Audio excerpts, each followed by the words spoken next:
Hi, നമ്മളിന്ന് വന്നിരിക്കുന്നത് ഈ ഒരു നെക്ക് എങ്ങനെയാണ് ചെയ്യണതെന്ന് നോക്കാനാണ്. ക്യാൻവാസ് വെച്ചിട്ടാണ് നമ്മൾ ചെയ്യുന്നത്. അപ്പോൾ ഞാൻ ക്യാൻവാസ് എടുത്തിട്ടുണ്ട്. യൂസ് ചെയ്യാനുള്ള എളുപ്പത്തിന് കുറച്ച് വീതിയിൽ മാത്രമേ ഉള്ളൂ കേട്ടോ. അപ്പോൾ അത് നമ്മൾ രണ്ടായിട്ട് മടക്കണം. അതിന് ശേഷം നമുക്ക് എത്രയാണ് നമ്മുടെ നെക്കിൻ്റെ വിഡ്ത്ത് വേണ്ടതെന്ന് നോക്കാം. 2.5 ഇഞ്ച് നെക്ക് വിഡ്ത്ത് വേണ്ടത്. ക്യാൻവാസിൽ വെച്ച് ചെയ്യുമ്പോൾ നമുക്ക് ആ ഒരു വിഡ്ത്ത് തന്നെ എടുക്കാം. അപ്പോൾ ആക്ച്വൽ വിഡ്ത്ത് 2.5 ആണ്.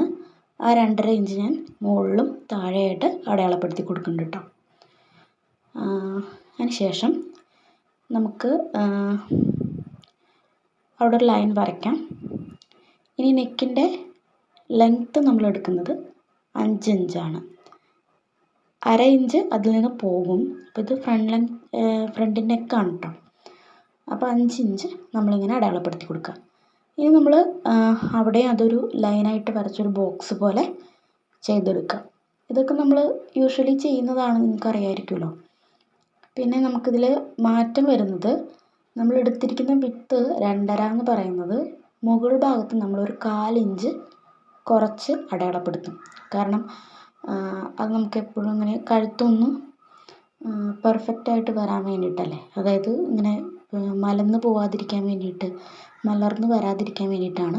അപ്പം ഞാനൊരു 1/4 ഇഞ്ച് കുറച്ച് 2.5 എന്നുള്ളത് 2.25 മുകളിൽ അടയാളപ്പെടുത്തുന്നത് കേട്ടോ. എന്നിട്ട് ആ ഒരു പോയിന്റിൽ നിന്ന് താഴേക്ക് നമ്മൾ വേണമെങ്കിൽ ടേപ്പ് തന്നെ വെച്ച് ചെയ്താൽ മതി, അല്ലെങ്കിൽ സ്കെയിലോ, അല്ലെങ്കിൽ ഈ ആം ഹോളിൻ്റെ കർവുണ്ടല്ലോ അത് തന്നെ വെച്ച് ചെയ്താലും മതി. അപ്പം ഞാനിവിടെ ആം ഹോൾ കർവാണ് എടുക്കുന്നത്. നമുക്ക് റൗണ്ട് നെക്കാണ് വേണ്ടത്.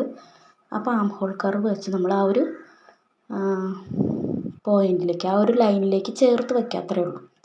പിന്നെ നമുക്ക് എത്ര റൗണ്ടാണോ വേണ്ടത് അതൊക്കെ നമ്മുടെ ഇഷ്ടമാണ്. അപ്പോൾ അത് വെച്ച് നമ്മൾ ആ ഒരു നെക്ക് കംപ്ലീറ്റ് ചെയ്തിട്ടുണ്ട്. ഇനി നമുക്ക് ഏത് പാറ്റേണിലാണ് വേണ്ടതെന്ന് ഇതിൻ്റെ താഴെയാണ് ചെയ്ത് കൊടുക്കുന്നത്. അപ്പം ഞാനൊരു 1 ഇഞ്ച് വെച്ചിട്ട് നമുക്കതിൻ്റെ വീതി, ആ ഒരു പാറ്റേണിന് 1 ഇഞ്ച് വീതി, നമ്മൾ വരച്ചിരിക്കുന്ന നമ്മുടെ ആക്ച്വൽ നെക്ക് എത്രയാണോ അതിൽ നിന്ന് ഓരോ ഇഞ്ച് താഴോട്ട് അടയാളപ്പെടുത്തി കൊടുക്കാം കേട്ടോ. ഈ പാറ്റേണൊക്കെ നമ്മളുടെ ഇഷ്ടം പോലെ, അത് 1 ഇഞ്ച് വേണമെങ്കിൽ ആവാം, അല്ലെങ്കിൽ നിങ്ങൾക്ക് 2 ഇഞ്ച് വേണമെങ്കിൽ അങ്ങനെ ആക്കാം, അല്ലെങ്കിൽ ചെറുതാക്കണമെങ്കിൽ അങ്ങനെ ആക്കാം. അതൊക്കെ നമ്മളുടെ ഇഷ്ടമാണ്. പിന്നെ ഈ ഓരോ ഇഞ്ച് വീതം നമ്മളിങ്ങനെ വരച്ചിരിക്കുന്നത് കൂട്ടി യോജിപ്പിച്ച് വരയ്ക്കാം. ഇതൊക്കെ നമ്മളുടെ ഓരോരുത്തരുടെ ഇഷ്ടം, അല്ലെങ്കിൽ കസ്റ്റമേഴ്സിൻ്റെ ഇഷ്ടമാണ്. അപ്പം മിക്സ് ആൻഡ് മാച്ചായിട്ട് 2 അജ്രക്കിൻ്റെ നൈറ്റി മെറ്റീരിയലിൽ നമ്മൾ ചെയ്തിട്ടുള്ള നോർമലായിട്ടുള്ള ഈ ചുരിദാർ കട്ട് നൈറ്റി ഉണ്ടല്ലോ, അതിൻ്റെ ഫ്രണ്ട് പോർഷനിൽ നമ്മൾ ചെയ്തിരിക്കുന്നതാണ് കേട്ടോ ഇത്. അപ്പോൾ ആൾക്ക് ഫ്രണ്ടും ബാക്കും തിരിച്ചറിയാൻ വേണ്ടിയിട്ട് ജസ്റ്റ് എന്തെങ്കിലും ഒരു പാറ്റേൺ പോലെയോ അല്ലെങ്കിൽ അങ്ങനെ വേണമെന്നേ പറഞ്ഞിട്ടുണ്ടായിരുന്നുള്ളൂ. അപ്പോൾ നമ്മൾ കരുതി ഇത് രണ്ടും പെട്ടെന്ന് തിരിച്ചറിയാൻ വേണ്ടിയിട്ട് നമുക്ക് രണ്ട് കളറായിരുന്നു. ഒന്ന് റെഡായിരുന്നു, പിന്നെ ഒന്ന് നല്ലൊരു കോഫി ബ്രൗൺ കളറായിരുന്നു. അപ്പോൾ രണ്ടും അങ്ങോട്ടും ഇങ്ങോട്ടും മിക്സ് ആൻഡ് മാച്ച് ആയിട്ടാണ് ചെയ്തിരിക്കുന്നത്. ഇപ്പം ഞാൻ ഈ നെക്ക് ക്യാൻവാസ് വെട്ടുന്നത് ഒന്നിൻ്റെയും തയ്ക്കുന്നത് വേറെ ആയിട്ടാണ് കാണിക്കുന്നത്. നിങ്ങൾക്കപ്പോൾ കൺഫ്യൂഷനൊന്നും വരരുത്. ഇത് തയ്ക്കുന്ന നേരത്ത് ഒട്ടും ലൈറ്റ് ഉണ്ടായിരുന്നില്ല. നല്ല മഴയൊക്കെ ആയതുകൊണ്ട് നമുക്കിത് പിടിക്കാൻ പറ്റിയില്ല. അപ്പോൾ നമ്മളിത് വെട്ടി കറക്റ്റാക്കി എടുത്തിട്ടുണ്ട്.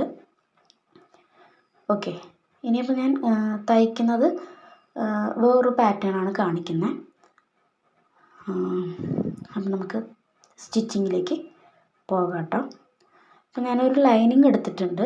ലൈനിങ്ങിൻ്റെ ഒരു മെറ്റീരിയൽ എടുത്തിട്ടുണ്ട്. അതിലേക്ക് അപ്പം നമ്മൾ ഇവിടെ ഒരു സ്ക്വയർ നെക്കിൽ വരുന്ന ടൈപ്പാണ് കേട്ടോ. നേരത്തെ നമ്മൾ റൗണ്ട് ആയിരുന്നു, ഇവിടെ സ്ക്വയർ നെക്കിൻ്റെ 2 നെക്കും എന്താ പറയുക, ഒരേപോലെ റൗണ്ട് കൊടുക്കണ്ടല്ലോ എന്ന് കരുതിയിട്ടാണ് ഇവിടെ നമ്മൾ സ്ക്വയർ പോലെയാണ് കൊടുത്തിരിക്കുന്നത്. അപ്പം ഞാനത് ലൈനിങ്ങിൻ്റെ മെറ്റീരിയലിൽ ഒന്ന് വേണമെങ്കിൽ ഒന്ന് തേച്ച് വയ്ക്കാം, അല്ലെങ്കിൽ നമ്മൾ ആ സൈഡിൽ കൂടെ ഒന്ന് അടിച്ചാൽ മതിയാവും. ഇനി നമുക്ക് ഈ മെറ്റീരിയൽ ഇതുപോലെ തന്നെ ഇടണം കേട്ടോ. അതായത് നല്ല തുണിയുടെ നല്ല ഭാഗത്തേക്ക് നമ്മളുടെ ലൈനിങ് വയ്ക്കുക, അതിന് ശേഷം ഇത് വയ്ക്കാം. അപ്പോൾ ലൈനിങ്ങിൽ എന്താ പറയുക, ഒരു പ്രാവശ്യം അടിച്ച് പിടിപ്പിച്ചിട്ടുണ്ട്. അപ്പം നമുക്ക് കുറച്ചുകൂടി ഈസിയാണ്. അതിന് ശേഷം നമ്മളിത് ഇങ്ങനെ ഇതിൻ്റെ അറ്റത്തൂടെ, അതായത് ആ പാറ്റേൺ എവിടെയാണോ വരുന്നത് അതിലൂടെ സ്റ്റിച്ച് ചെയ്ത് പോകണം. അപ്പോൾ ആ കോർണേഴ്സൊക്കെ അതുപോലെ തന്നെ അവിടെ സൂചി കുത്തി നിർത്തിയിട്ട് നമ്മൾ അടിച്ച് വിടണം.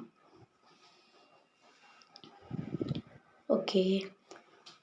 അപ്പോൾ അടിച്ചതിന് ശേഷം നമ്മൾ സാധാ നമ്മൾ നെക്കൊക്കെ ചെയ്യുന്ന പോലെ തന്നെ ബാക്കി ബാലൻസ് ആയിട്ടുള്ള പോർഷൻ കട്ട് ചെയ്ത് കളയുക. പിന്നെ ആ കോർണേഴ്സൊക്കെ അവിടെ എക്സ്ട്രാ വരുന്ന മെറ്റീരിയലിനെ കട്ട് ചെയ്ത് മാറ്റിയിട്ട് ഇടയ്ക്കിടയ്ക്ക് കട്ടിങ്സ് കൊടുക്കുക. കൊടുത്തതിന് ശേഷം നമ്മൾ ഇത് തിരിച്ചിടാണ് ചെയ്യുന്നത് കേട്ടോ.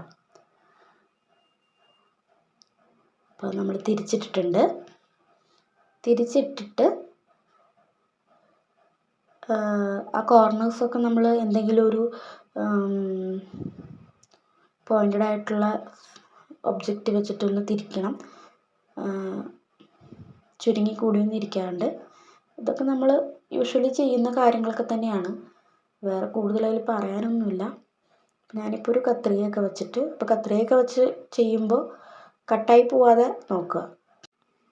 അപ്പം നമ്മൾ നല്ല രീതിയിൽ തന്നെ അതിങ്ങനെ ചെയ്തെടുക്കുക. എന്നിട്ട് വേണമെങ്കിൽ ഒന്ന് തേക്കാം. അപ്പോൾ അയൺ ചെയ്തെടുത്ത് കഴിയുമ്പോൾ കുറച്ചും കൂടി പെർഫെക്റ്റ് ആയിട്ട് വരും കേട്ടോ. അപ്പം ഞാനിപ്പോൾ അയണൊന്നും ചെയ്യുന്നില്ല. നിങ്ങൾക്ക് വേണമെങ്കിൽ അയൺ ചെയ്തെടുക്കാം. അപ്പോൾ ഇതിൻ്റെ മേലേക്കടെ ഇപ്പോൾ നമ്മളൊരു സ്റ്റിച്ചിങ്ങും കാര്യങ്ങളൊന്നും കൊടുക്കുന്നില്ല. നമ്മൾ നേരെ നല്ല ക്ലോത്തിലേക്ക് വെച്ച് ചെയ്യുമ്പോഴാണ് സ്റ്റിച്ച് കൊടുക്കുന്നത്. അപ്പോൾ തുടക്കക്കാരാണെങ്കിൽ വേണമെങ്കിൽ ഒന്ന് സ്റ്റിച്ച് ചെയ്യാം. കാരണം നമ്മൾ ലൈനിങ് ഇട്ടിരിക്കുന്നത് വേറൊരു കളറാണ്. അപ്പോൾ ഇനി നമ്മൾ ഇവിടെ ചെയ്ത കാര്യം, ലൈനിങ്ങിൻ്റെ ആ കുറച്ച് ഭാഗം നമ്മൾ കട്ട് ചെയ്ത് കളയുന്നുണ്ട് കേട്ടോ. കട്ട് ചെയ്ത് കളഞ്ഞിട്ടാണ് നമ്മൾ സാധാ രീതിയിൽ നെക്ക് വയ്ക്കുന്ന പോലെയല്ല, സാധാ നമ്മൾ നല്ല തുണിയുടെ നല്ല വശത്താണ് നെക്കിൻ്റെ ക്യാൻവാസ് പേപ്പർ വയ്ക്കുന്നത്. ഇവിടെ നമ്മൾ ചീത്ത വശത്താണ് ക്യാൻവാസ് പേപ്പർ വെച്ച് ചെയ്യുന്നത്. എന്നിട്ട് നല്ല വശത്തേക്ക് മറച്ചിടാണ്. ഓക്കെ. അപ്പോൾ എന്തെങ്കിലും ഡൗട്ട്സ് ഉണ്ടെങ്കിൽ നിങ്ങൾ പ്ലേ ബാക്ക് സ്പീഡ് ഒന്ന് കുറച്ചാക്കിയിട്ട് കണ്ടാൽ മതിയാവും കേട്ടോ.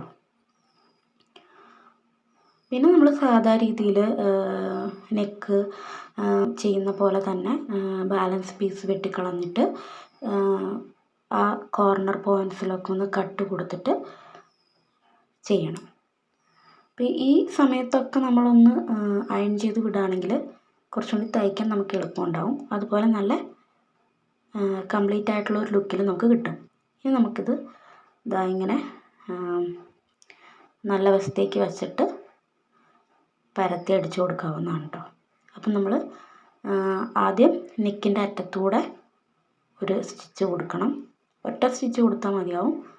അതിന് ശേഷം അപ്പുറത്തെ ഭാഗത്തൂടെയും ഒരു സ്റ്റിച്ച് കൊടുക്കണം. ഒരുപാട് സ്റ്റിച്ച് ആയിക്കഴിഞ്ഞാലും അത് മോശമാവും. അതുകൊണ്ടാണ് ഈ ഒരു ടൈമിൽ സ്റ്റിച്ച് കൊടുത്താൽ മതി എന്ന് പറയുന്നത്. പിന്നെ ലൈനിങ്ങിൻ്റെ തുണിയൊക്കെ നമ്മൾ സെയിം കളറാണ് യൂസ് ചെയ്യുന്നതെങ്കിൽ നമുക്ക് അത്ര ടെൻഷനില്ല, കാരണം പുറത്തേക്ക് നിൽക്കുന്നു. അപ്പോൾ കണ്ടല്ലോ, ഇതാണ് അതിൻ്റെ ഒരു ഫൈനലായിട്ടുള്ളൊരു ലുക്ക്. രണ്ടിനും അങ്ങോട്ടും ഇങ്ങോട്ടും മിക്സ് ആൻഡ് മാച്ച് ആയിട്ടാണ് നമ്മൾ ചെയ്തിരിക്കുന്നത്. അപ്പോൾ നിങ്ങൾക്ക് ഇഷ്ടമായെങ്കിൽ നിങ്ങളുടെ അഭിപ്രായങ്ങളൊക്കെ കമൻസ് ആയിട്ട് അറിയിക്കണം. സബ് ചെയ്യുക. അപ്പോൾ പുതിയൊരു വീഡിയോ ആയിട്ട് വീണ്ടും കാണാം. ബൈ.